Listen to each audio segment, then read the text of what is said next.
This is one of my favorite topics. We're in trouble as a society.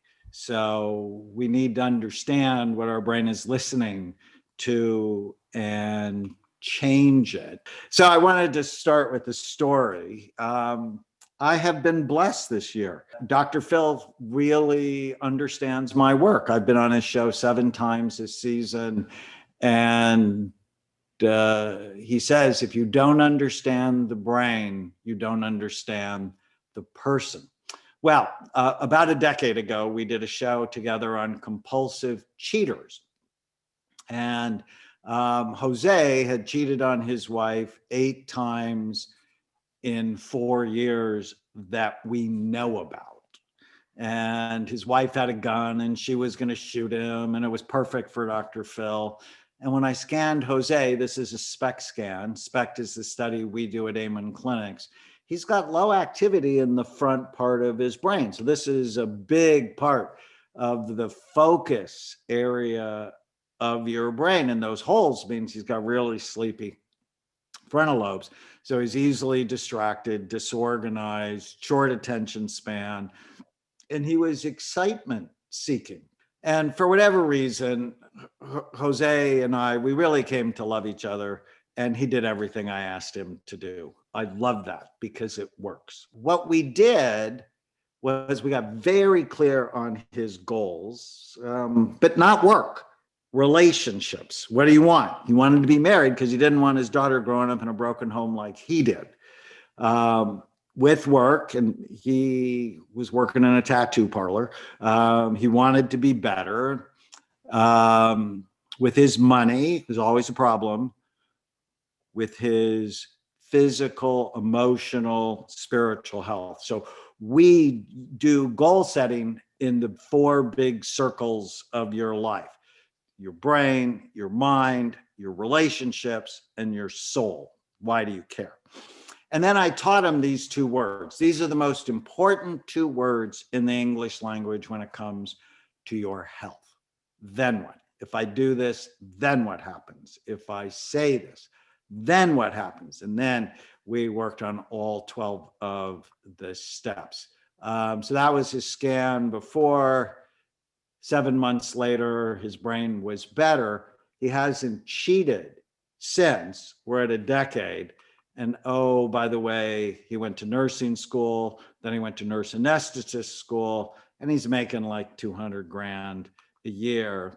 And his children are not being raised in a broken home, which is his goal. So step 1, you got to know your goals. But too often people think of this as work related. And I'm like, no, that's how you burn out. They need to be relationships, work, money, physical, emotional, spiritual health. What do you want? So that's step 1. Step 2, you got to get your brain right. If your brain's not right, you're not right. And it doesn't matter if you do anything else. With a healthy brain, you're happier, you're healthier, you're wealthier, you're more successful. Why? Because you make better decisions. Ultimately, it's the quality of your decisions, moment by moment, over time, that determine your happiness, your health, your wealth, and your success. Over the years, I've been able to boil down brain health into this very simple phrase.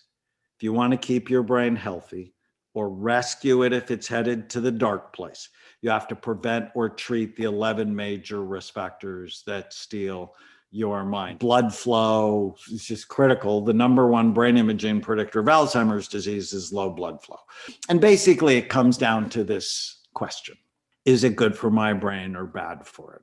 And if you can answer that question with information and love of yourself, love of your family, love of your mission, you do the right things. Step 3 is you have to know your brain type. Everybody's got a different brain. And I've had 2.5 million people take our online questionnaire. It's called our Brain Health Assessment, brainhealthassessment.com. And you'll know, are you a balanced brain type, spontaneous? That's really my ADD group, short attention span, distractibility, restlessness, impulse control. It's important to get it treated. Doesn't necessarily mean medicine, but medicine for some people is life-changing. But I have strategies for each of these types. The persistent people are the OCD people. And if you have ADD, I watched the chat, a couple of people go ADD and creative, and that is absolutely true. The sleepier your frontal lobes, the more outside of the box thinker you are, but don't hire the ADD person to be your executive assistant. They will make you crazy. You hire the persistent people and the cautious people to be your assistant, because they will follow through on what you need to get done. The sensitive types are empathic or empath people. They can struggle sometimes with negative thoughts. The cautious people are anxious. But if you know your type, you can then take the supplements or sometimes medication to help balance your brain. Step 4, you want to lock up the distractions. And I love this quote. The best way to reduce stress in your life is to stop screwing up. And how do you make better decisions? Well, your motivation. You put those words up. You have to have a stable blood sugar, which means you need to eat to stay focused. I love this study they did at Emory University where they took 107 married couples, tested their blood sugar at the end of the day, and then gave them voodoo dolls. And they asked them to express their feelings about their partner with the pins in the dolls. And the people who had the lowest blood sugar levels had more than twice the number of pins in the dolls. So if you get hangry, that eating protein and healthy fat at every meal helps to balance your blood sugar and your attention, and helps to protect your loved ones from your hangriness.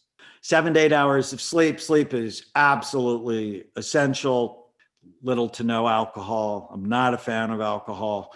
Ever since I started looking at the brain in 1991, and I saw the damage it did to scans, I have been railing against it, and it's not gotten me a lot of fans.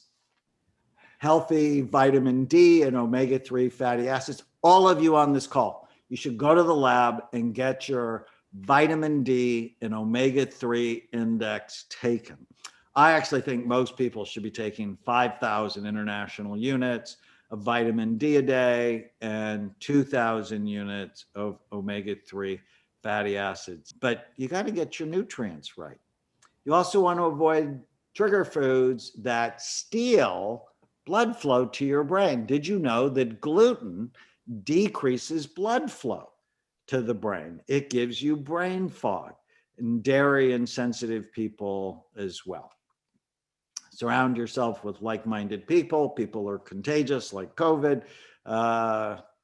And if you're around people that are constantly poking and distracting you, you need to put your phone on airplane mode. So dopamine is made deep in the brain in an area called the VTA, or ventral tegmental area, also an area called the substantia nigra. It works in this very interesting area called the striatum. And this is, think of it as the pleasure center in the brain, and it activates your frontal lobes. So dopamine has two pathways. One, it helps you feel awesome, but it also helps you focus. And so you never want to wear out. your dopamine neuron. This can be your day for personal growth. This can be that day you committed to and you remember and you go, that was the day I got myself a community. I got better coaches. I committed to making my life the absolute best that I could. This is that day. Make today your growth day. Click the button on this page and sign up right now.